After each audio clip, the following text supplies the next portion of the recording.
Hey guys, welcome back. It's Jack with Stronghold Strength and Conditioning. And today we're going to be doing a slightly different video where we're looking at one of the most popular exercises out there that's being done incorrectly the majority of the time. We're going to talk about how to fix a lot of these errors and where to begin in the first place with it. But before we go any further, make sure you hit that subscribe button down below so that you don't miss out on any future videos or content like this. Alright, let's dive into it.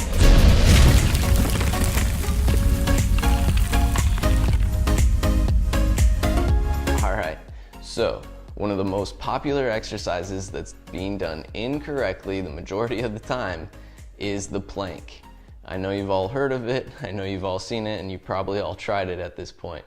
But the real question is, have you gotten it right? And in honesty, most people don't.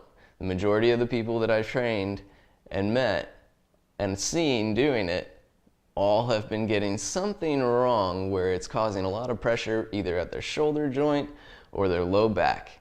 And the reason being is they don't quite get the setup right in the very first place.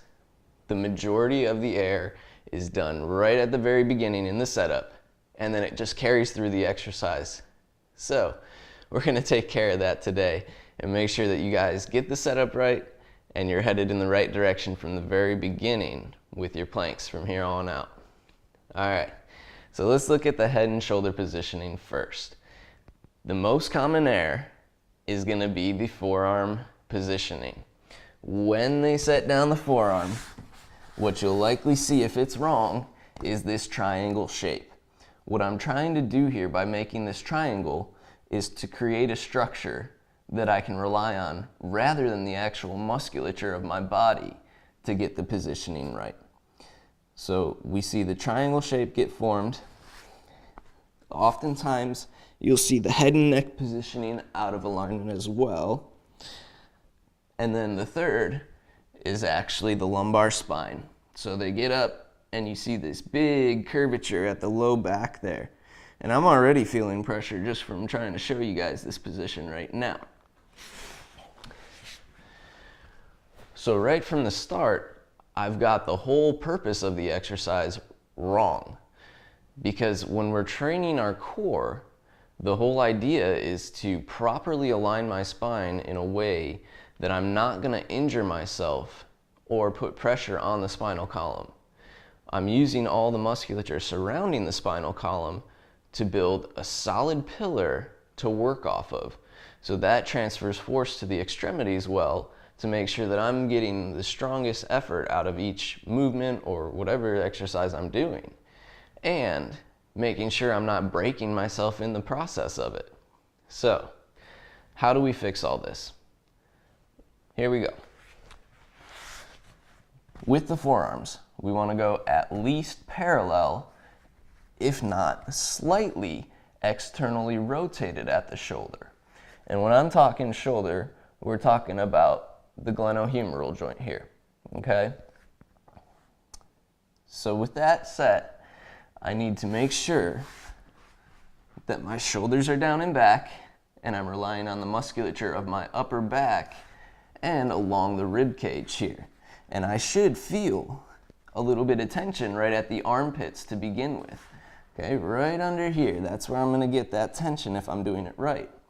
Now, if you're having trouble feeling this, I'll often have clients use a dowel. So they're going to place those forearms and then walk those hands out and act like they're jamming the stick together.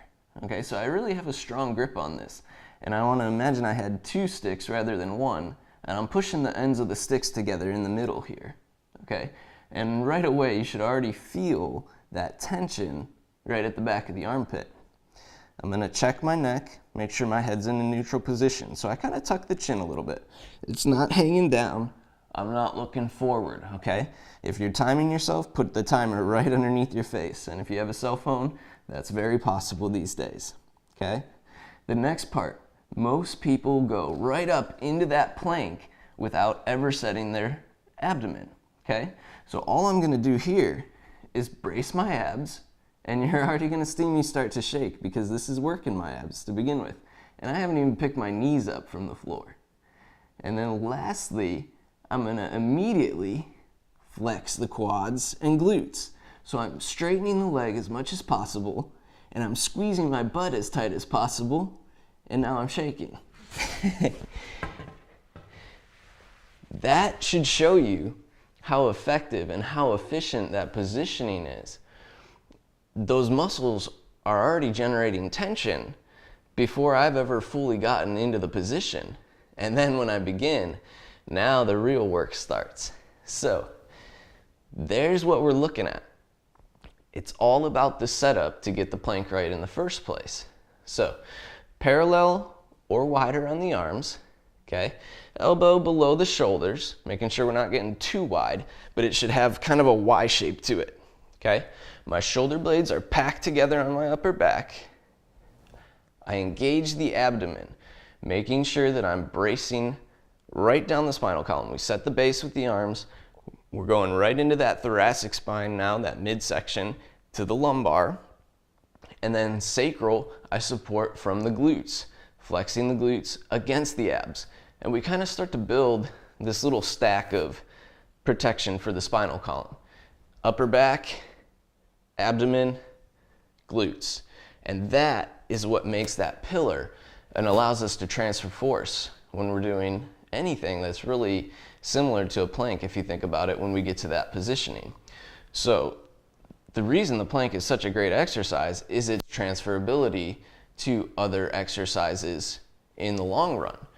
If you don't have a good plank, and if you don't know what you're trying to do with the plank, then it's not going to be able to transfer into work like overhead pressing, military pressing, push-ups, bench pressing. I mean, you name it. It's pretty much any exercise there. You're in that standing position, the top of a deadlift, when you get to the top of a squat. These are all plank positions where you need to be able to transfer force from your core out to the extremities. And if you don't have that brace well, you're gonna see issues like low back pain. You're gonna see issues like that shoulder pain, especially anterior shoulder pain. A lot of times when set up in that rounded position, you're gonna automatically feel the chest and anterior deltoid. We don't wanna feel that in a plank. We wanna feel the lat, the serratus, and it should tie right into the abs, and it should tie right into the glutes, and all that should feel connected and compact. So, I hope that gives you guys a little bit better idea of what we're looking for when you actually set up for a plank. If you have trouble performing this from the ground, take it up, elevate it, do it from a bench, do it from the steps, do it from anything that you can kind of think of, the couch even, that's a little bit higher, but still take your time in that same setup. Set the shoulders, rolling down and back. Get the forearm outside of the elbow, okay? So we feel that tension along the rib cage. Engage the abs, engage the quads and glutes. Then hold. Start with 15 seconds if that's the intensity level that you can handle. Build it up. Eventually you should be doing about 3 sets of 1 minute where you can hold this, and even taking it a little bit further, you can add weight to it. You can add different variables where you're pulling and moving, but we want to make sure that you understand how to create true stability from the shoulders, because that's our base before we go any further. So I hope this gives you guys some help on understanding the plank, giving it a little bit more purpose and maybe a little bit different perspective than what you've heard of in the past. Take it, run with it. If you have any questions, please let us know in the comments section down below. Like the video if you thought it was good content.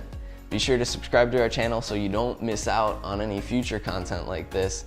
And if you guys are interested in training with us, learning this technique in its different form, maybe a different perspective on it, check out our website.